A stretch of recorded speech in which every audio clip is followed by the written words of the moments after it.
You're listening to Santa Fe Fashion Week, Fashion Behind the Curtain podcast. I'm your host, Stephen Cuomo, and I'm really excited to have Gigi on the line. Gigi, welcome to our show. Thank you, Stephen. Thank you so much for inviting me. So, tell us about your journey into the fashion industry. Oh, wow. It has many little starts and stops. I would say, as a young girl, always being fascinated with fashion and it being a way of self expression and kind of my big box of toys. And that carried over for many, many years. And then being influenced by Hollywood glamour, the hair and makeup in movies, and the hair, makeup, and wardrobe, of course, in movies, and um, the characters they created. And I was just always inspired by that. It was kind of a merging of two worlds came together, and I incorporated high fashion into my motorcycle apparel company. Yeah, so are you formally trained in fashion then? Did you go to fashion school then? Ironically, no, I did not. I'm trained as a hairstylist and makeup artist. And I had a professor one time say to me, you have transferable skills. If you feel that you've left no stone unturned in your career, find something that aligns with your skill and your training. And the only thing left was to pursue fashion. And hair is a fabric and fashion is a fabric. And ironically, there was a lot of similarities. So it ended up being kind of an interesting segue into where I am today. So, you talked about the motorcycle. So, is it what kind of motorcycle wear are you doing? That's a good question. Basically, what I'm doing is taking technical fabrics and bringing them into more recognizable day-to-day streetwear or iconic fashion pieces. So I use a lot of technology and science incorporating the designs or the architecture of the garment to be functional for riding a motorcycle, riding a scooter, riding an electric bicycle, riding just a conventional bicycle. So having, that stylish embellishment as well as providing safety to the consumer is what I'm doing. That's cool. So, what is your design process? You have your initial concept, and then how do you kind of balance creativity with the market demands? I think I'm kind of carving a path of my own as to what the market demands are, or what there is a concept of motorcyclist that served a purpose for the disenfranchised veterans coming back from World War II. We have evolved since then. That model may not exactly fit where we are today. Not that there's anything wrong with it, but you know what? There's a lot of younger people coming into the marketplace. Well, how do we give them an identity? How do we encourage them to either ride a motorcycle or be conscientious of being safe on the stand-up scooters, or Vespas or electric bicycles, what have you, How can we be fashionable? How can we make attractive to a broader community as well as, providing a stylish aesthetic to, um, mobility wear? You mentioned community. How do you go about building out your community? I see a lot of people talk about world building now and things like that. So have you carved out a niche? Are they, because I rode motorcycles back in the 80s and I had what they call like a crotch rocket. But I love like the resurgence of like the Triumph motorcycles and almost like retrofitted motorcycles. And so what, when you say motorcycle and community, which are you kind of leaning into? What I've done is the opposite of that. Instead of focusing on the motorcycle itself, I've focused my marketing and my designs on who are the people that I'm meeting. It's not so much about their bike, it's not so much about, what they ride, but it's more about who they are and reflecting back the individual who lives a practical lifestyle or a wild or a fun lifestyle, whatever Mhm. their lifestyle is, however they convey that through their motorcycle, which is their accessory. I'm just supplying them with an interpretation of how they see themselves. And ironically, when I do a lot of motorcycle events, I have a large dichotomy of people that come in and say, you know what, I wish you would design something for me. I wear this, I wear what I'm wearing because it's all that's available to me. But I wish that there was something else out there.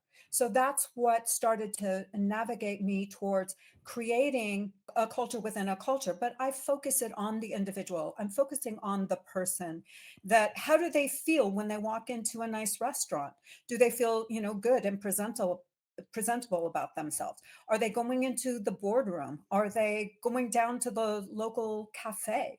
It's more about accommodating their lifestyle and their lifestyle on two wheels, as opposed to, I'm designing for Kawasaki riders only.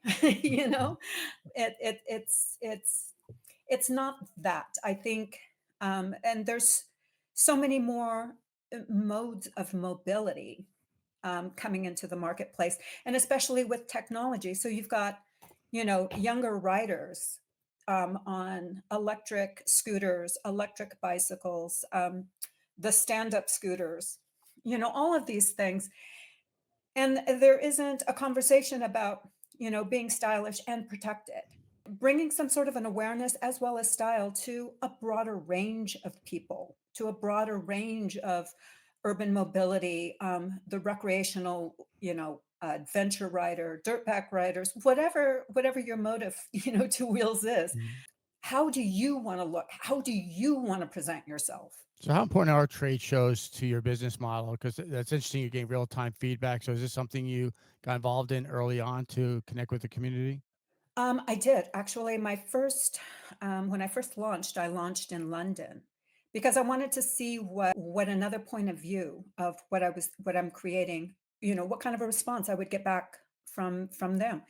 And I got a great response, and I found that I resonated quite strongly with a European market, and resonated quite strongly with quite highly accomplished motorcyclists, and they were the ones who were instrumental in giving me input and feedback, and have you thought about this, or I really like that you do that, or this is how I've wanted to see myself. Or it seemed like, as I mentioned earlier, my the way I would dress or fashion to me was like a big box of toys, and all of a sudden I became the box of toys for Mhm. these individuals, that they were like, well, have you thought about this, how can we do that, and how about if la la la, and I would take some of the ideas, to the drawing board and see how does this work? How can I implement it? So to circle back to your original question, how instrumental are trade shows to me? Trade shows are great. They're a wonderful way for me to connect with not only my audience, but competitors, other vendors, people in the motorcycle sector, people that are just passionate about motorcycles, or people that are just interested in them. And now a lot of the motorcycle shows are expanding into electric motorcycles or electric bicycles. So the market itself is changing, you know, and there isn't an aesthetic direction. And so, I hopefully am pioneering that opportunity for people to bring a broader community together. That's interesting. As a producer of Santa Fe Fashion Week, I did the podcast Fashion Behind the Curtain, but Yeah. my goal is to do Fashion Behind the Curtain events throughout the country. And I've been toying around with rather than using your typical convention space, and I've also done art galleries, but utilizing car dealerships, because to rent space out in any given city, especially Santa Fe, it's very expensive. And I think car dealerships that they want traffic to their dealership, they want to offer something Sure. maybe immersive. So maybe tying you know, car dealerships, probably more high-end car dealerships, if you will, with fashion. Absolutely. You know what? And that's really not uncommon. There are several events that are similar to the Concours d'Elegance, that you have these like beautiful exotic cars, and you have motorbikes as well. I've been to those shows. In fact, I've done pop-ups with BMW. I've done special events with Ducati and at raceways. For cars and motorcycles. So it's completely plausible. Absolutely. It opens up a lot of different doors. So are you selling directly to the consumer, or are you more wholesale type business? I do both. Predominantly, the bulk of my business is from my website and in person at events.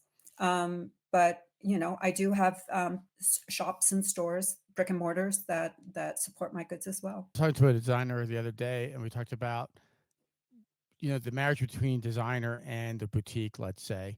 And so do you find it to where you're letting people know that your products are available in certain boutiques, or Right. is the boutiques kind of promoting it on their own, or how does that kind of work between you and the boutique owners? A lot of times there's collaboration with, special events, holiday events or um, some sort of theme that they're running, or maybe some sort of theme that I'm running. Like I'm launching a new brand of men and women's jackets. So a lot of times it's just a partnership of, oh, okay, how can we collaborate together to make this a win-win for both of us? So it's kind of an equal opportunity for both parties involved. When you go to these different shows and events, let's say at a motorcycle dealership and or whatnot, do you try to leverage that you're in that city and do pop-ups at different boutiques, or are you just all in on the event that you're attending? If you're doing Generally speaking, if you're doing a special event, it's a pretty arduous task. It takes a lot of time and energy. Not that I'm opposed to, going to multiple sites, but I think for me, predominantly, the marketing is spend your time in a quality situation. Do one thing and do one thing right. If you're going to be at this one event, make it the biggest and best that you can. And bring people in, or make relationships, or what have you. But sometimes less is more. Yeah, well, I suggest to designers, my show's a regional show, but I do go to Magic. Have you ever been to Magic in Oh, Vegas? sure. Okay. Yeah. Well, what's interesting, so early on with Santa Fe Fashion Week, not really understanding where my event fit in the food chain, if you will. You know, you have New York Fashion Week, which was more like press week, and then you have Magic, which is a true trade show. And early on, designers would ask, "Oh, are you going to have any buyers at Santa Fe Fashion Week?" And my show is more like show and sell rather than show and tell. So every designer would get a vendor booth, if you will. But Mhm. then once I attended Magic, I realized like if you're a designer and that's what you're going after, then Magic is a better fit.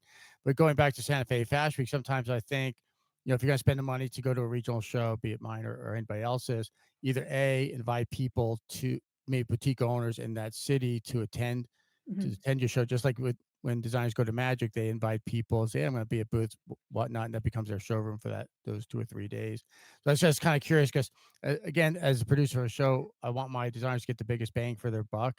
And I think a lot of designers, when they do attend different regional shows, it's very expensive. Not only maybe the cost to be part of the show, but the travel, and then maybe you close down your store for a few days. So I was just kind of curious the way you run your business. I think more importantly, it's the partnerships that I'm going to build. The equivalent to fashion weeks would be an event that I'm going to hear shortly, the beginning of next month. It's called EICMA, and it's in Milan, and it's everybody in the motorcycle sector, or the mobility sector, I should say. And I go there to meet with brands. I go there to meet with my vendors. I go to meet friends from all over the world. They have boutiques. They do events. They build bikes. They have a brand. They're representing a brand. They're MotoGP racers. They're celebrities. They're influencers. All of the things. And it garners a little over 105, 100 Mhm. garners more than 500,000 people a day. And that's not including the hundreds of thousands of people there working the major booths. It's a huge event. And I go there specifically to make relationships, to make contact with people, because what's special for me is, sure, at the end of the day, it's about sales and the volume and so on and so forth. But you know what? If I don't have a relationship with my customer, if they don't fully believe in who I am and the effort that I'm putting into the product, I built my product from the lens of a consumer. You work hard for your money. You don't want to, buy something and it fall apart, or not be the quality that it is. And I kind of feel taken advantage of. So to me, building that community and having connection with the people that you're surrounding yourself, by, has been has spoken volumes for myself and for my company, because I'm not trying to be all things to all people. I know my direction. I know where I'm headed. I know where I'm going, which is the beautiful thing. And I get inspiration from other people.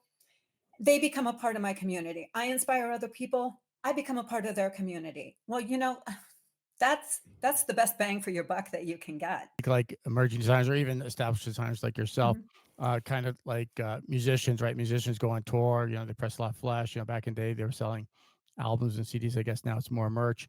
And for designers to go out and do shows, is this way you could connect with your community and tell your Yeah. story. And so I think that's important, but also things like podcast and TikTok and stuff like that, where you can kind of tell your story at scale. So are you doing more like, would you say, a lot of designers are doing these drops, right? So they'll kind of build up a hype and then they'll release something. Are you doing that kind of thing where you're doing drops, or how do you kind of structure your business? Yeah, that becomes a subcategory of, is it a fad, or is it, something that's, a value or an ethos to the brand. Am I doing a drop? No, I'm not. What I'm doing is, giving you the backstory and giving you the details of, like, what are my trials and tribulations? What are important to me? And then getting into the science of it. What is Kevlar? What does it do? How is it made? Here's some images. Here's the research that we have done. Here's what CE certification means, because we go through the process of testing, and I get in there with the nuts and bolts of it all. And then at the end of the day, the design, or that the image that it projects, that's the cherry on the cake.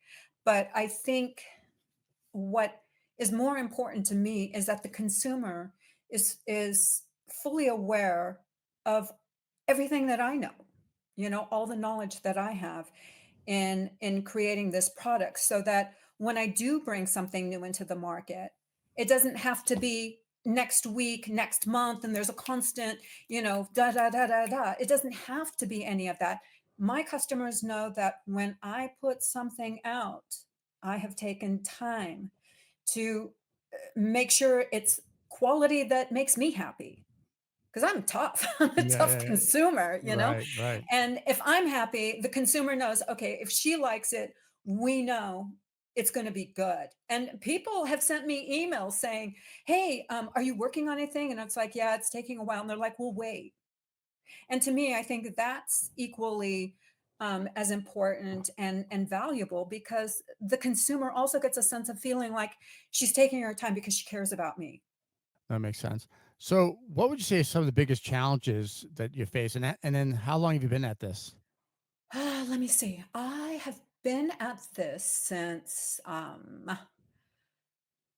formally, as a formated S corporation. I've been a corporation since 2014, because I just woke up one day and just decided this is what I'm going to do. And in order to commit myself to it, I'm just going to, which is the wrong thing to do, but I did it anyway. It's like, I'm going to go be a company right now, because then I'm not going to back out.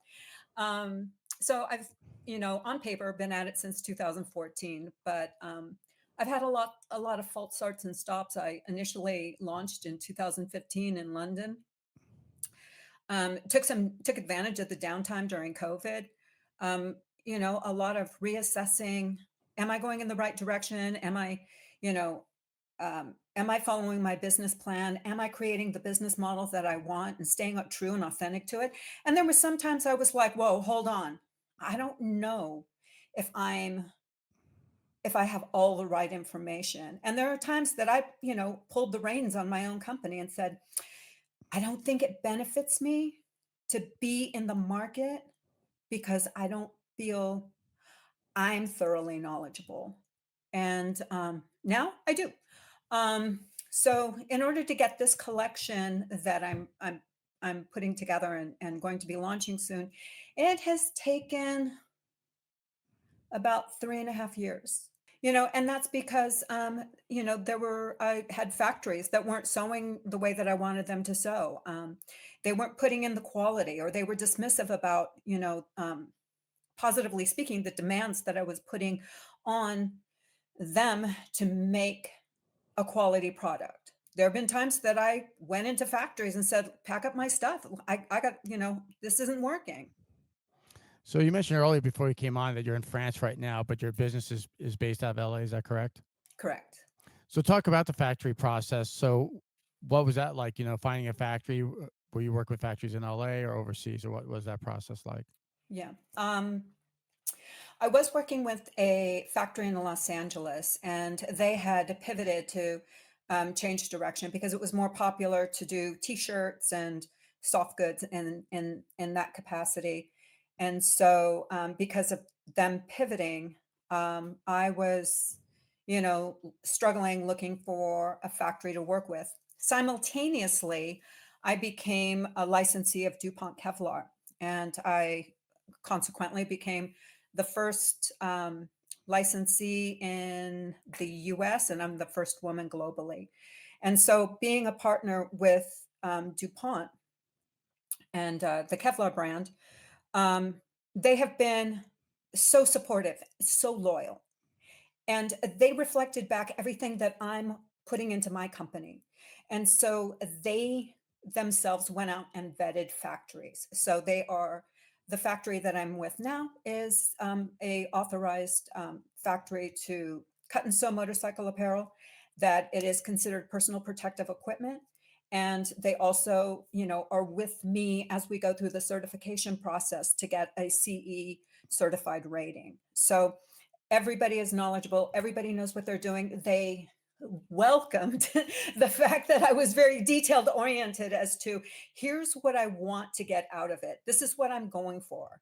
It's not just, a $100 product. I want you to look at this as a $500 product. And would you spend money on this? So for and again, you're a really great niche that you've carved out with motorcycle with the motorcycle products and garments and stuff like that. Probably a lot of our designers aren't in that niche, if you will.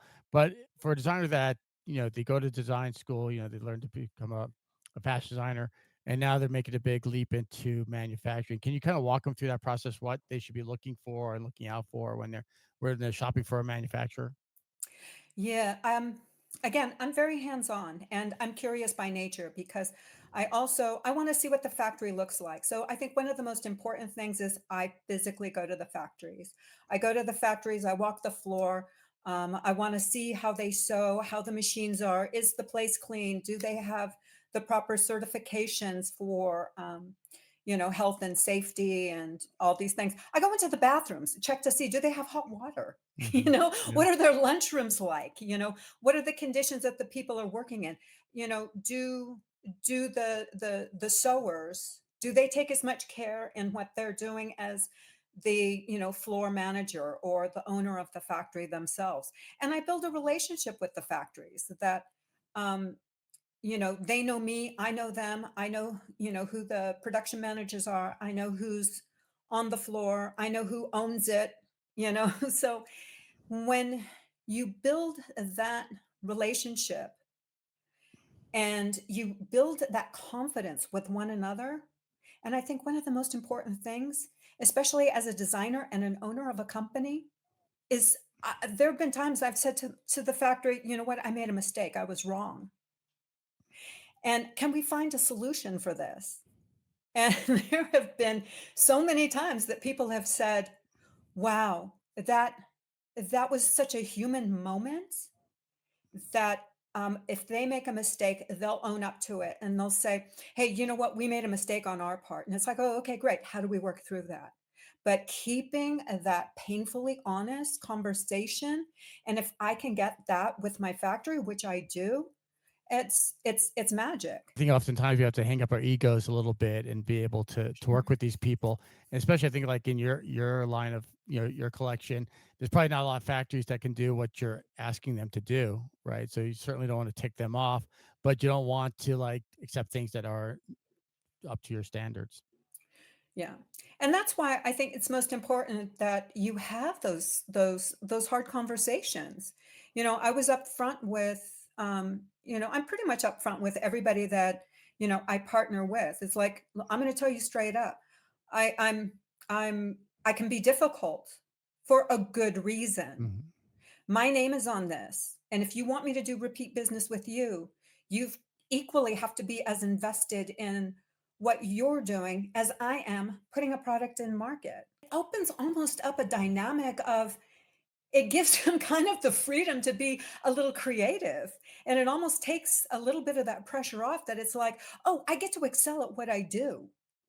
I'm not just, turning and burning. I get to really take care of the craft that I was trained to do, and vice versa. And so I think another thing that's important is that, building these relationships. When I walk in the door, I want them to be happy to see me, not like, oh shit, she's here. Mm, right, Oh right. my God, quick, everybody scatter, you know. But yeah, no, I reach out to my factory. We have human moments. I know some of their personal lives, and we've not like a family, but we have a strong bond. We've had pressures on each other and we have to work through it. We, at the end of the day, got to find solution. What is the solution? I don't care about the problem. How do we get to the other end? I think a lot of businesses are like that where, we come across a difficult time and, maybe we power through it and then you give up and it's like, well, that was a lost lesson because now you know something and you carry that forward, right? It's not time to kind of give up. It's like, okay, I'll never do that again. And we can move on with our lives. So Exactly. And the important thing out of that is you learn what not to do. You know? exactly, exactly. Well, thanks again for being a guest on our podcast. I really do Sure. appreciate you. Likewise. Thank you so much, Steve. I appreciate it. You're welcome.